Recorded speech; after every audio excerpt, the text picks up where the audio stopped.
Hello मस्त रंगीज, कैसे हैं आप सब। और मैं आ गया हूं आपका विवेक, और आज का ब्लॉग है मेरी हॉरर स्टोरी के बारे में। तो ये स्टोरी दो लोगों ने रिक्वेस्ट की थी, पुनीता मिश्रा एंड सिया कोठारी।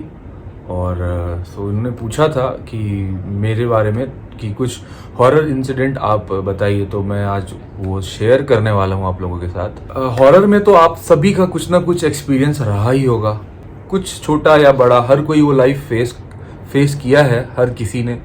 सो आज मैं भी, मेरे साथ जो घटना घटी थी मेरी आंखों के सामने।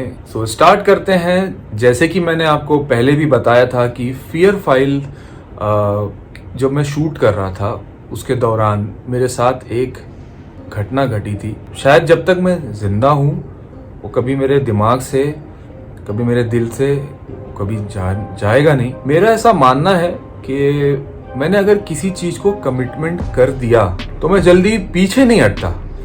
सो उसी का शायद खामियाजा था या नुकसान था, जो कि मैंने एक बार बोल दिया मैं पीछे नहीं हटूंगा। कभी कभी ना गाइस, कोई भी ऐसा फैसला लेने के पहले एक बार सोचे जरूर। जो भी करें सोच समझ के करें। मेरी शूटिंग कुछ 4 से 5 दिनों की थी। मैं मतलब जैसे आपको मैं बता रहा हूँ कि अगर आपने प्रोडक्शन हाउस से बात कर ली, आप फ्री हैं, दैट मीन्स आप फ्री हैं। आप कोई और काम नहीं कर सकते सिवाय वो शूट के बारे में। मतलब आपको वो शूट पे एक पर्टिकुलर टाइमिंग होती है सेट की, वो टाइमिंग पे वहां पर पहुंचना होता है। 12 घंटा, कभी 16 घंटा, कभी 18 घंटा तक टाइम स्ट्रेच हो जाता है शूटिंग के दौरान, और हमें उस पर कोऑपरेट करना पड़ता है क्योंकि हम एक्टर्स हैं। ये हमारा प्रोफेशन है, इसे हम बहुत सीरियस लेते हैं। फिल्म सिटी में ये शूट हो रहा था और 2013 की बात होगी। फियर फाइल एपिसोड 126 मुझे याद है। Fear file episode 126 year 2013। Shooting के दौरान गाइस, जब मैं वो शूट कर रहा था तो उस वक्त मैं मतलब नया नया आया था उस टाइम पे, और स्ट्रगल के दिन बहुत ज़्यादा चल रहे थे और बहुत टफ हो रहा था खाना पीना सब अफोर्ड करना। उस टाइम पर ऐसा हो जाता था कि बस शूट पे जो मिलता था वो खा लेते थे फटाफट, फिर घर आते थे, सो जाते थे। और घर में भी मतलब वो पीजी सिस्टम था जिसमें बहुत सारे लोग एक साथ रहते थे। तो उस जगह पे मैं रह रहा था, मुझे बुरे बुरे सपने भी आ रहे थे।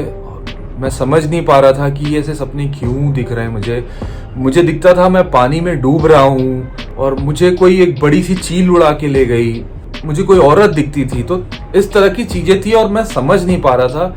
मुझे लगता था कि शायद मैं बहुत स्ट्रेस में हूँ, परेशान हूँ, तकलीफ में हूँ, इस वजह से ये सब चीजें दिख रही हैं। लेकिन उस वक्त मैं किसी से ये चीज शेयर नहीं कर सकता था क्योंकि लोग बहुत नए थे, फ्रेंड्स बहुत अच्छे नहीं थे, मेरे माँ बाप होम टाउन में रहते थे, मैं यहाँ रहता था। शूटिंग के लिए जब मुझे कॉल आया कि आपको 6 दिन की शूट है तो मैं बहुत एक्साइटेड हुआ, उनका थैंक यू किया और मैंने डिसाइड किया कि मैं ये शूट करूंगा चाहे कुछ भी हो जाए।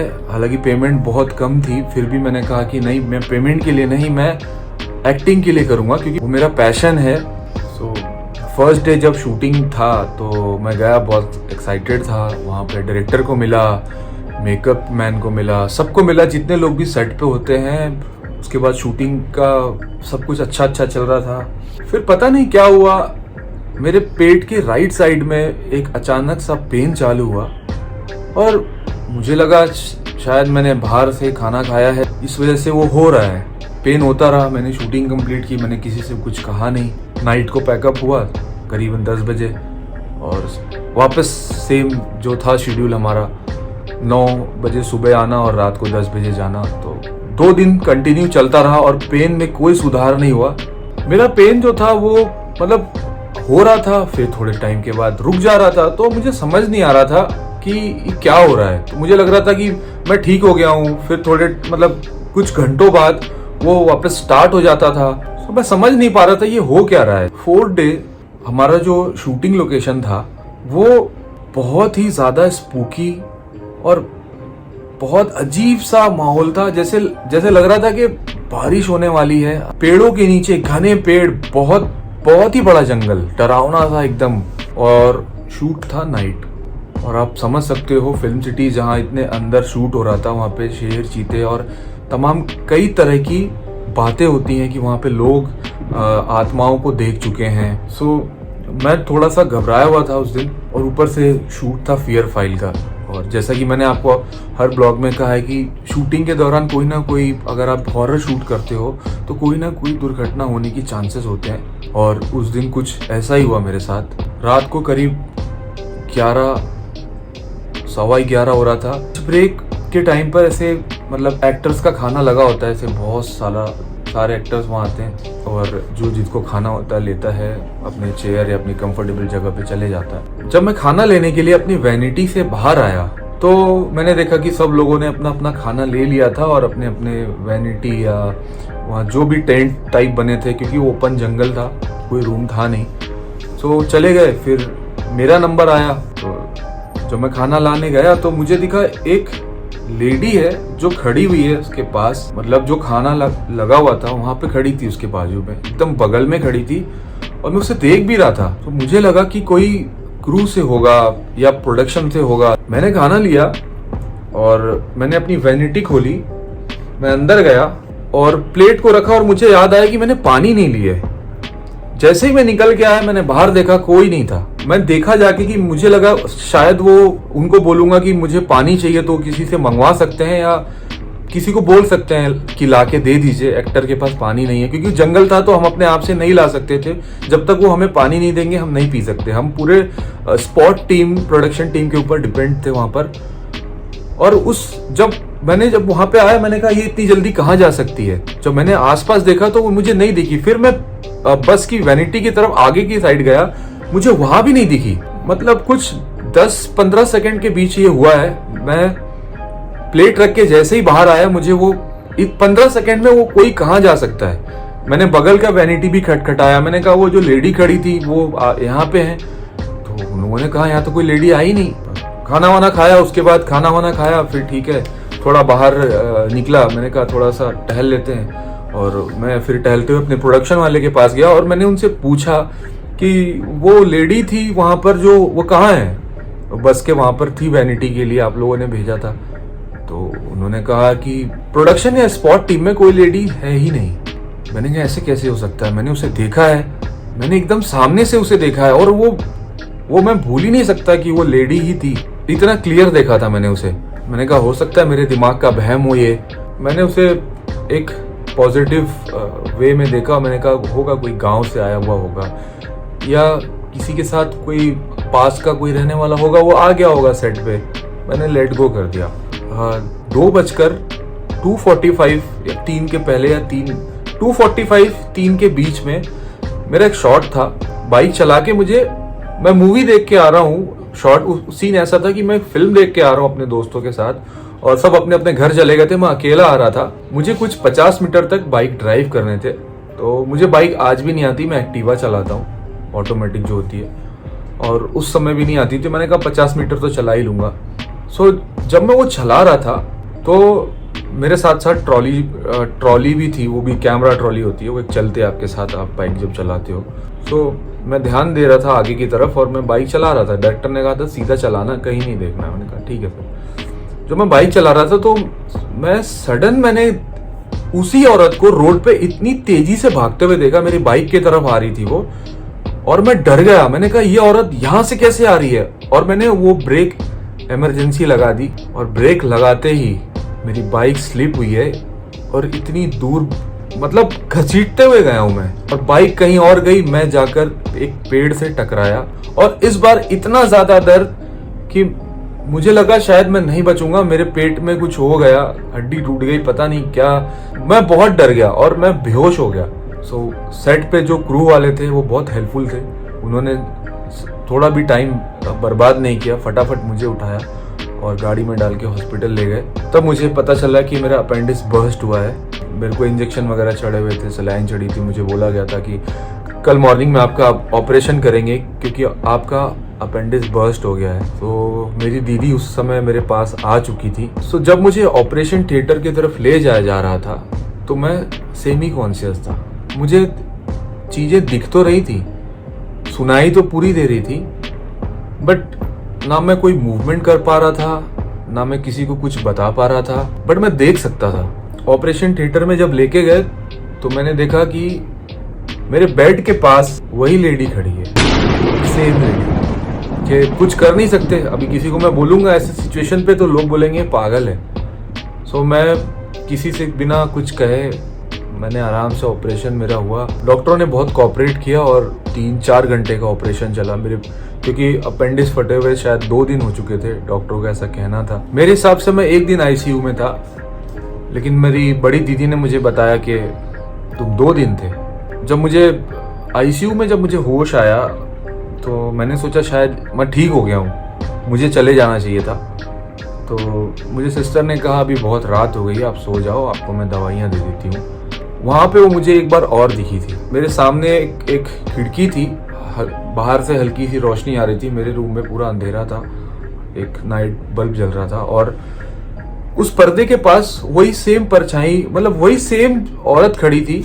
तो मैंने देखा उसे कि वो मुझे देख रही है, शायद मेरी वो प्रोटेक्टर थी। जब मैं ठीक हो गया तो उसके बाद वो मुझे फिर कभी नहीं दिखी, यानी कि ऑपरेशन होने के बाद वो एक लास्ट बार मैंने उसे देखा था। उसके बाद फिर मैंने उसे कभी नहीं देखा अपने आसपास। ऑब्वियसली मैं ये कहूंगा कि वो मेरा बुरा तो नहीं चाहती थी। मैंने जैसे भी कहा है ना आप लोगों को कि आपके पितृ हो सकते हैं या आपके अच्छे कर्म हो सकते हैं, जो आपको कोई एंजल बोलो आप या कोई मतलब गॉड बोलो, वो आपको प्रोटेक्ट करने आते हैं किसी न किसी रूप में। ठीक वही चीज मेरे साथ हुआ था, जो आपसे मैंने आज ये बात सारी शेयर की है। सो ये थी मेरी स्टोरी, और जिसको भी ये स्टोरी अच्छा लगे शेयर करें, लाइक करें, सब्सक्राइब करें। 1 मिनट रुकिए, अब डेवी को बुलाते हैं क्योंकि मेरी स्टोरी ओवर हो चुकी है। अब डेवी का आना जरूरी है। I am back. So guys, विवेक ने आज आपके साथ स्टोरी शेयर किया। आपको कैसा लगा वो बताओ, क्योंकि ये स्टोरी तो मैं सुन चुकी हूँ और मैं जब सुनी थी तो मेरे तो रोंगटे खड़े हुए थे। बट क्योंकि आप लोगों ने रिक्वेस्ट किया कि एक बार आपको मतलब विवेक की रियल हॉरर स्टोरी जाननी है, तो रियल, इसलिए मैंने बोला बोल दो। ज्यादा लोगों को विवेक की ये स्टोरी पता नहीं है, क्योंकि विवेक ने सिर्फ अपने मॉम से ये शेयर किया है, मुझसे शेयर किया है। He hasn't shared it with, नहीं दीदी को तो पता ही था। हाँ दीदी को तो ऑफ कोर्स पता था। उस दौरान मेरे जो पीजी 1-2 दोस्त थे बने थे, वो उनको पता था बस। उसके बाद ये स्टोरी किसी के बारे में, मतलब किसी को मैंने बताया ही नहीं। हाँ, बट ये रियल स्टोरी है गाइस। मैंने रुको, बहुत इंपॉर्टेंट बात बोलना भूल गया। जो फियर फाइल की स्टोरी थी जिसमें तुम, मतलब जो तुम्हारी स्टोरी थी जो शूट किया था, हाँ। बट फियर फाइल में मैं मर जाता हूँ। हाँ। वो स्टोरी देखना बहुत अच्छी है, और यही सेम स्टोरी मेरे साथ रियल में घटा। हाँ राइट, क्योंकि तुम्हारी फियर फैक्टर की फियर फाइल्स की स्टोरी में यही था कि तुम अपने परछाई देखते हो। यस, मैं अपने आप को देखता हूँ, और यहाँ पे ये था कि मुझे एक औरत दिख रही थी। मुझे ऐसा ही लगता है कि वो तुम्हारी प्रोटेक्टर ही थी, क्योंकि तुम्हारा जो अपेंडिक्स बर्स्ट हो गया था वो तुम्हें पता नहीं चल रहा था। तुम्हारा पेन आ रहा था, जा रहा था। जब पेन हो रहा था बहुत ज्यादा हो रहा था, बट तुमने भाव नहीं डाला।